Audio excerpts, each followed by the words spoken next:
सभी वरिष्ठ और श्रेष्ठ मित्रों को और यहाँ के आयोजक मंडल के नवयुवकों को, यहाँ पर आई हुई माताओं और बहनों को साधुवाद देना चाह रहा हूँ। यह कार्यक्रम आज उस महापुरुष की मनाई जा रही है जिस महापुरुष का कोई भी मुकाबला विद्वता के क्षेत्र में, लेखन के क्षेत्र में, अर्थशास्त्र के क्षेत्र में, राजनीति के क्षेत्र में, समाज सुधारक के क्षेत्र में और इस समाज को बदलने के कार्य में जिसकी अहम भूमिका रही है, आज हम उस महापुरुष बाबा साहब भीमराव अंबेडकर की जयंती में एकत्रित हुए हैं। बाबा साहब को अपना श्रद्धा सुमन अर्पित करते हुए और महात्मा बुद्ध जी के चरणों में श्रद्धा सुमन अर्पित करते हुए आज हम सभी लोगों को इतना गर्व है और मुझे भी गर्व है कि इस देश को महात्मा बुद्ध जैसा व्यक्तित्व जिसका मुकाबला पूरी दुनिया में नहीं है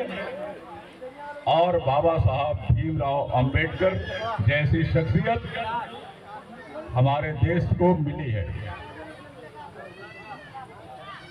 बाबा साहब के विषय में आप लोग बहुत कुछ जानते हैं, उनके पारिवारिक जीवन के विषय में भी आप जानते हैं और उनके साथ जिस समाज में वे जन्म लिए हैं, जिस दलित समाज के वे युवज हैं, उस समाज की दुश्वारियों के विषय में भी आप अवगत हैं। हो सकता है कि हमारी नई पीढ़ी थोड़ा कम जान रही हो, लेकिन हमारे जो बाप दादा हैं और उन परदादा लोग हैं जो आज से 150-200 साल जिंदगी में जो झेले हैं, अपने पिछले तमाम पीढ़ियों के 1000 सालों में, उसको आज की पीढ़ी भले ही पूरा न जाने, लेकिन आज जो दुश्वारियां सामने हैं उसके विषय में वे जरूर जानते हैं। यदि वे शिक्षा के क्षेत्र में है, यदि वे नौकरी के क्षेत्र में है, यदि वे व्यापार के क्षेत्र में है या इसी तरह जिस क्षेत्र में है, उनकी दुश्वारियां किसी भी रूप में कम नहीं है। बाबा साहब उस समय हुए जब हमारे समाज में इस तरह के गिने चुने हुए लोग थे और उनको आगे बढ़ने नहीं दिया जा रहा। ये स्वाभाविक है कि बाबा साहब को अपने उन पूर्वजों से काफी प्रेरणा मिली जिसके तहत वो आगे बढ़े। फिलहाल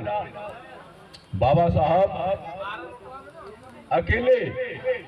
जितना काम किए हैं उनके विषय में बताया जाता है कि उतना काम 500 विद्वान भी नहीं कर सकते।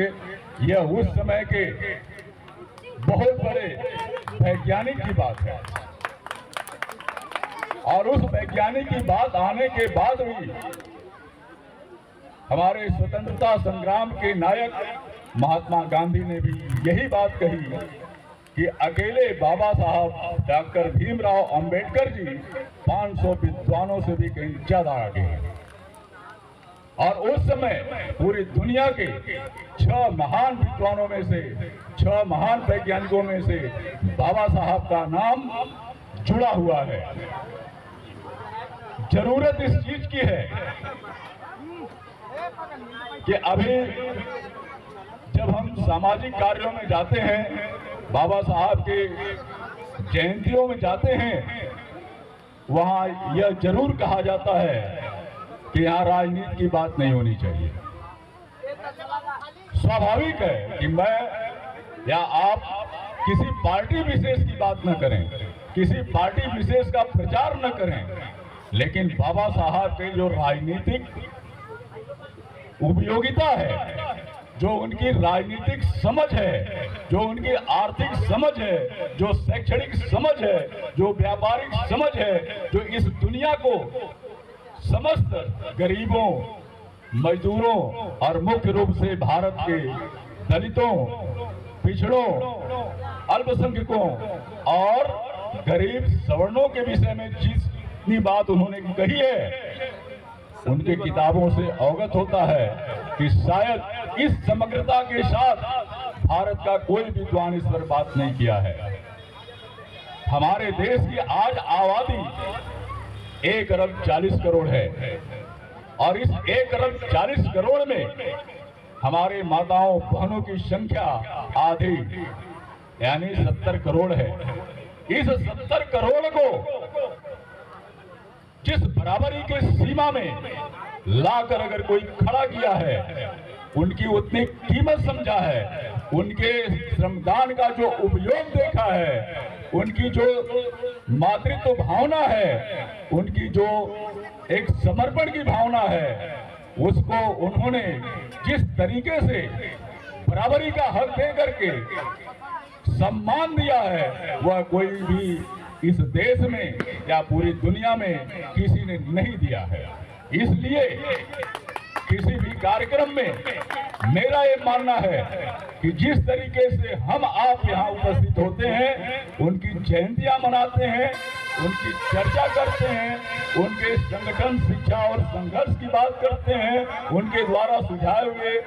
एक सुंदर समाज की बात करते हैं, समग्रता की बात करते हैं, लोकतांत्रिक व्यवस्थाओं और उनके अधिकारों की बात करते हैं, यह बात जरूरी है हमसे ज्यादा उनको जानने के लिए जो हमारे इस देश की नहीं पूरी दुनिया की आधी आबादी है। और हमारे इस आधी आबादी को समझने की आवश्यकता है कि बाबा साहब ने आपके लिए क्या किया है। बाबा साहब ने आपको इस बराबरी की इस लकीर पर आपको खड़ा कर दिया है जिसे 5000 सालों में भी नहीं खड़ा किया जा सका। इसलिए बाबा साहब ने जो 5000 साल के संघर्षों का इतिहास रहा है, जो हमारे पूर्वजों का इतिहास रहा है, उस इतिहास को भारतीय संविधान में जिस तरीके से उन्होंने पिरोया, उस तरीके से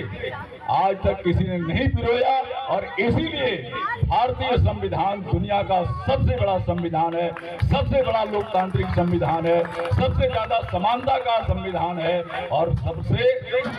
महत्वपूर्ण संविधान है। इसलिए भारतीय राजनीति में,